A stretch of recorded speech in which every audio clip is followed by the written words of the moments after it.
Welcome to Real Flix Reviews. This is a show where we review everything from Night at the Opera with the Marx Brothers to the latest, greatest, craptastic Ryan Reynolds movie. And this week, we did the movie Super. And since it's only myself and James Stevens, because Ryan decided to cower out of this. Loser. And since it's, after we flipped a coin, it's my turn to, I guess, describe what the movie's about. Yeah. This show is about a guy after his wife ditches him. He decides to become a superhero called the Crimson Bolt. And, well, to describe it lightly, the movie goes downhill very fast from there. This movie, I don't know how, has a 6.8 rating out of 10 on IMDb. Well, the way that I kind of look at it, and it does have Rainn Wilson in it, as people know, is from The Office. This movie is basically like The Office meets Kick-Ass meets Falling Down meets Napoleon Dynamite. It's just a horrible mix of people. And don't forget movies that are just all compact in a throw one. in some Watchmen stuff, because there's a few Watchmen references in there if you caught it. Yeah, but I think it falls more into like Kick-Ass rather than Watchmen. Well, no, I agree completely, but there's a few scenes in there that are totally Watchmen-esque. Yeah, I mean, the opening is fairly interesting in just showing how much of a loser this guy is. And I mean, it's a really bad sign when you can't even get any from your own wife. I mean, that's kind of a sign that you're going downhill. Oh, totally. And the part that was I'm going to kind of skip ahead of here. Rainn Wilson, when he's getting his ass kicked, screams like a girl. Yeah.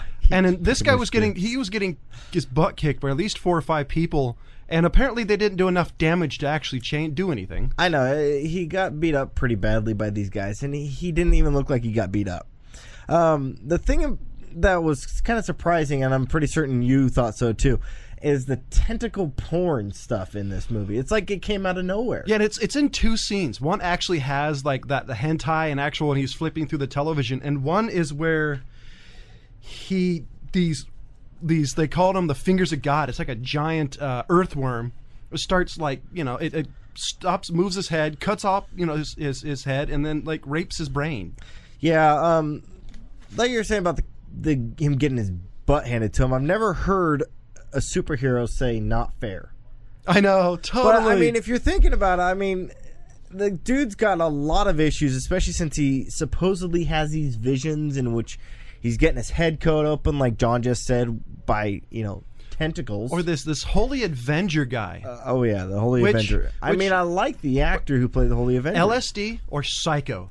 Because the only way I've ever heard anybody experiencing anything like that, they're either tripping or there is something physically, mentally wrong. He's got mental issues, and a lot of it they try to... Rainn Wilson or the actor? The character? The character, kind of a mix of both. But if you think about it, I mean, the opening scene kind of is trying to set you up for this. He's like been beat up a lot, he's been picked on, and blah, blah, blah, blah, blah. But I mean, I don't know anybody who got beat up a lot who actually has straight up hallucinations. And he had multiple. He had the tentacle porns, or the tentacle cutting up scene. He had the one where he was seeing demons and angels. The worst one was the toilet scene.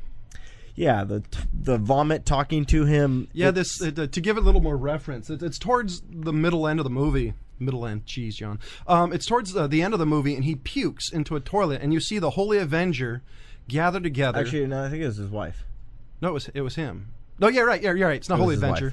You saw his wife's face come together and all the refuse that he puked up, and it was talking to him like, "Help me," type of stuff. And it was. Now I do have to say, Liv Tyler did play a pretty good dumb whore in this movie. You said earlier she wasn't playing. Well, that's the thing is I've always had issues with her character. She always has this incessantly stupid look on her face. Incessantly. I mean, she had it in basically every movie I've seen her in. I mean, Armageddon. Jersey Girl. I haven't seen that. I boycotted that one. I was forced to see it in a 9.5-hour flight. The other one that I was going to say is the Lord of the Rings series. She just had this really stupid deer in the headlights look that just always speaks to me dumb. I will say that. Sorry. Her playing this role of a slut wife type of thing that's supposedly caught up on heroin and things like that kind of was fitting. Well, the part to me that I thought was weird is she wasn't exactly the the main character. She was like the emphasis for the characters, so the reason why he started going bat crap crazy, but she wasn't in it enough. And like I just say, the one thing that really stuck out is the characters and the character development. What little there was in this movie is just strange. Well, there was a lot for the Frank D'Arbo, a.k.a. the Crimson Bolt. And I actually have an issue with his name. I mean, he's walking around supposed to be a Crimson Bolt. I mean, shouldn't he... And then he starts using a monkey wrench. Shouldn't he go with the name of... It's a pipe wrench, plumber? No, it's a monkey wrench. You can look it up. He should go with a plumber since he's got a monkey wrench. I love the symbols, the part I don't understand. Or, I was thinking this one, too, could be fitting for him. Short order. Because, I mean, he was a short order cook. You know, there's a couple things that he could have gotten better with that instead of just going with the Crimson Bolt, which had nothing, absolutely nothing to do with himself. Yeah. No, I mean, it just kind of came out of the blue. I mean, well, not out of the blue. It kind of came out of his head while it was cut open by a tentacle. Yeah, I don't get the whole Crimson Bolt. And his symbol was the mask he wears. Yeah. And that's another thing. He's a Crimson Bolt with a helmet for a symbol. Yeah. At least his unfortunate sidekick, Libby, Bolty, who I was just going to bring up. Libby or Bolty. She's really cute. Apparently, she also played in the X-Men 2. She was Shadowcat. Yeah. Well, not Shadowcat. Wasn't she? That was Shadowcat. She was the chick who could walk through walls. Yeah. Anyway, yeah. Shadowcat, but I was thinking of her actual name. Never mind. Yeah, and that was the thing about it, too, is that she just kind of jumped all over him, too. Yeah. What was up with that? I mean, because they showed in the back story of him and Sarah, Liv Tyler, that they just kind of jumped on him. Yeah. For no apparent reason. And if you're such a loser that you can't even get a date, or as they showed in the movie, that his prom date all of a sudden started sleeping with the camera guy. That wasn't sleeping. They were having coitus on the floor. I mean, come on. If you have that many problems and all of a sudden some chick just jumps your bones like that, you got to think there's something mentally wrong with her. That's got to be a bell that goes off. Yeah, Wait a minute. I just got laid by this actually very attractive girl.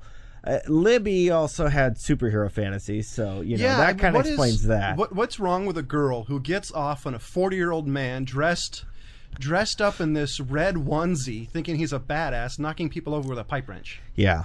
I mean, or monkey wrench. I don't see how that is even remotely attractive. And is it this was my thought for a name: Crimson Bolt or S&M Man. S&M Man. Well, I mean, come on. Yeah, okay. Because I mean, if you are going around smashing people in the head with a or monkey wrench, whatever. Anyway, the other thing that I was going to bring up is it just seemed like every woman in this movie was a whore in some fashion. Didn't it?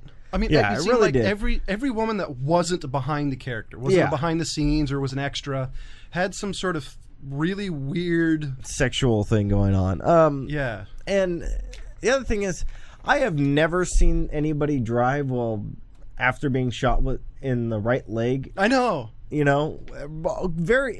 kind of showed it later. I mean, the initial I can't think of the name of those things, the exploding thing that blows up when people in movies are shooting. What the heck is the name of that thing? I can't think of it right now. Like the squib? Yeah, squib. The squib blew up right on his kneecap. Yeah. Later in the movie, it was up on the thigh, and I'm still thinking, even if it's up on the thigh, you're gonna have issues driving. Yeah, and he sped away pretty fast. I mean, that was another thing to me that was really. It's like there's no way he could have driven. The one thing I will have to say I liked about this movie, besides Libby and her turning psycho, which was actually the best scene of the movie. I love towards the end of the movie, she gets these Wolverine-style claws and starts stabbing somebody with it. Project X, or his daughter, Wolverine's daughter. Yeah, well, it was instead of Wolverine's, the 3 blades Wolverine has, she had like 2 strapped to her arm right here. Yeah, that was pretty cool. I'd love to kind of talk about that scene a bit. I loved that scene. Yeah, the end part of the movie, to the beginning where they assault his house, to the end part. Where they leave the house, that is literally the best scene of the movie. What I was gonna say is there was a lot of homages played towards those movies later. The pretty much the older movies, older cartoon movies, like the old school Batman, Bamf and Boom, the Bamf. Those were pretty cool. There was a couple scenes in there that, I mean, were okay. honestly, in the movie scheme of it. But now, was it me, or did you really want to see him bash his wife in the head with a wrench? I was close. I was rooting for that. I really was. I was literally sitting there kind of like, do it. Do it. Do it. Do it. And then he saves her. Well, my thought through the whole thing, if she leaves you for a drug dealer and there's obviously some whacked out comic book chick, well, but half her head was blown off by that time. Well, true. He couldn't go back to her. Well, he could, but he would just be doing what Ryan does. And I can make fun of Ryan because he's not here. You can make fun of Ryan when he is here. Yes, but it's a lot better when I get an email from him saying, dude, that's not fair. Well, the thing about this movie is there were parts that I'm like, okay, it's going to pick up. It's going to get better. And then it just kind of let you down. See, my part is, I kind of agree with, there's a scene where he's going to see a movie, somebody butts in line. There's few of these things scattered throughout the movie where you think, okay, it's going to start getting good. And then right after that, I think it drops, it's like a sigh wave. It just goes, it hits that's what I'm saying. bottom. That's kind of the falling down moments. You start picking up. It's getting good. It's getting good. Like he's really going to do something. And then it's just, But my problem is it's not good enough. It doesn't, because falling down, when Michael Douglas goes crazy, he goes over the top, batshit, holding up McDonald's crazy. And he, his thing, he whacks somebody over the head with a monkey wrench, and that's it. I mean, it's not crazy. It's desperation. Yeah, it really was. When he snaps at that moment. Speaking of, going to a drug dealer's wife, how well did Kevin Bacon fit that role, though? He actually looked like he was on drugs. My part, I have to say, I have in the beginning of my notes is, excuse me, is Kevin Bacon is an asshole. He does in this movie. He did perfect. He was probably the best placed actor in this movie. Well, is that typecasting? I think a little, yeah. I think also the chick who played Libby. So to sum this whole thing up, the guy, Frank D'Arbo, Rainn Wilson's character. He had to have been the stupidest person ever. Yeah. Because even after he gets his wife, she fixes him up, she takes off and meets another guy, and has 4 kids, and he's receiving letters, and he's still freaking madly in love with this woman. And he's happy as can be with a rabbit. Yeah, with a rabbit, not a cat, not a dog. Yeah, a rabbit, a vegetable. Really, just kind of sitting there and. I was half expecting the end of the movie to be him putting a gun to the top of his palate and pulling the trigger. Honestly, I thought that would have been a really good ending. I thought it would have been too. That's what I was kind of saying. The movie had kind of a dramedy feel, but it's not good drama, kind of the depressed, kind of this guy's a loser. I think they could have done that. I think it would have been a better ending to the movie than the one that was. Yeah. Because the ending of the movie, it sucked. Really, it was that short 2-minute scene where he goes buck, and that's it. If you want to see this movie, you could literally just watch the last part of the movie and skip everything else. Yeah, exactly. Because there's no development in this movie to me that I think really pertains to the character enough. Well, I do think there was some for Frank D'Arbo. I think there was a lot of that. There was a lot of development for him. You mean building up to the fact that...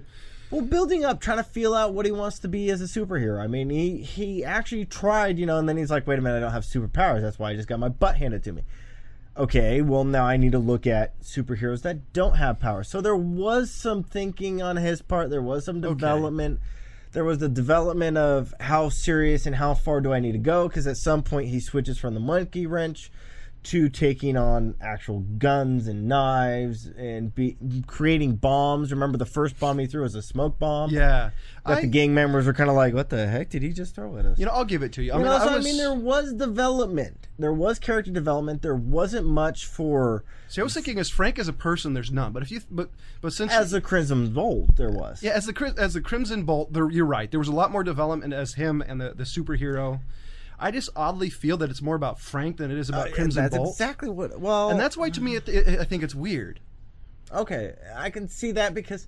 Well, if you're thinking of the character Frank and some of the development that ended up there, you're thinking you got to look at it more of that he, as a person, started to lose his mind more. Yeah. That would be what it was. As I said, is that he starts getting more and more visions. So that would be what that is. And then he sits there and kind of like, oh, God, help me. And then he just all of a sudden gets some random vision. After he pukes or something. Yeah. So there was development, but it was all focused around the Frank Crimson Bolt characters. there really wasn't any for Libby. There really wasn't any for Sarah. There really wasn't any for Jacques. There really wasn't any for any other character except him. Well, the Jacques character, or Kevin Bacon, didn't need the development. No, he didn't. And neither did Sarah, because, I mean, they were both kind of taken... They were played a part in the movie, but they didn't play a main part in the movie. I just think the way Kevin Bacon played it, it seemed it didn't need much development, because the character was a 1D character. Yeah. Very, very same-dimensional, very, I'm a badass drug dealer, don't mess with me. And I think he played that role very well. Okay. Yeah, I'll give you that. But for being a bit part in the movie. All in all, in this movie, I can't give it any more than a 2. It's not as bad as I would say Drive is. There was more to it, but it just didn't get to that point of improving at all. And when it did improve, it was such a short and kind of spontaneous improvement, and then it was just like right back. Yeah, I was going to give this movie a 1. Then discussing with James in the pre-show, he brought up a good point. This movie's not as bad as Drive. It's not as bad as other movies as we consider the essential bad movies. I'll give it a 2. I wanted to give it higher, but the movie just didn't have enough entertainment factor. Yeah. There had some very few scenes that were maybe Tarantino-esque. Maybe. Not. It was like the poor man's Tarantino. No, I can't say Tarantino. I'd say it'd be more action Kevin scenes, Smith. I'd say a combination of both. I think that you're right though. I think it's more Kevin Smith, because the action scenes, the last end was kind of had the homage. It seems like Tarantino likes to do. Okay, I could kind of see that. But overall, I would not see this movie. I would see this movie over Drive a lot more. I would see this movie. I'd probably watch the Real Drive, the first movie we reviewed in the series. Oh, yeah. I would watch that over this movie. I do like the Holy Avenger, the Nathan Fillion guy. If you don't know him, he's Mal from Firefly. That was cool. Firefly and Serenity. Yeah. Overall, the 2 is as high, 2 is as low as I can get it without breaking our rating system, and as high as I can give it without a rewrite. Okay. Yeah. So, I give it a 2. James gives it a 2, and Ryan, you give it a nothing since you are not here. Yeah, we've got to come up with something. So if somebody doesn't show up, we can make fun of him. Okay. But yeah, since Ryan's not here, I guess he gives it a 0. Yeah. So overall, it seems like a 2 average. It's we give it it's a basic 2 then overall for James and myself, and Ryan doesn't count this time. And then James and I discussed next week's movie is going to be in the theaters. What we do is the three of us. I do a movie one week, James does a movie one week, and Ryan, who's normally in this corner here, does a movie. And then we all three decided what we're going to do is once a month go see a movie that's in the theaters. Next week is going to be the movie Avengers, which everybody's saying is going to be the biggest box office movie of the summer. I'm hoping it's not, because there's one by Ridley Scott that I really want to see. Because I like no name dropping, but Prometheus. Yeah, I wasn't going to do it, but I really. I might just have to talk these guys into seeing Prometheus when that comes up. But I'll be down. But next week's movie is the Avengers, which it looks entertaining. And if you don't know what the Avengers is, kind of a short little synopsis. It's with Iron Man, Thor, Hulk, Black Widow, Captain America, and they're fighting some enemy, probably something with Loki's brother. With Thor's brother. And I have heard a little tidbit: stay after the credits. And all of these movies with Iron Man, I've heard that there's a small segment, a tidbit at the end, I guess, to highlight the next movie. Yeah, which is kind of annoying. Just kind of play the credits for like 10 seconds, then do it. Not all the way at the end. I'll agree. Anyway, but that's what the Hollywood does, so. Yep, for myself, James Stevens, and the absent Ryan Preston, see you next week. This episode of Old Guy Tech TV is brought to you by Ward's Automotive, specializing in Banks Power and Pack Brake, servicing your car or truck and specializing in diesel engines. Over 30 years of service, located in Diamond Springs, California. Give them a call at 530-626-5588.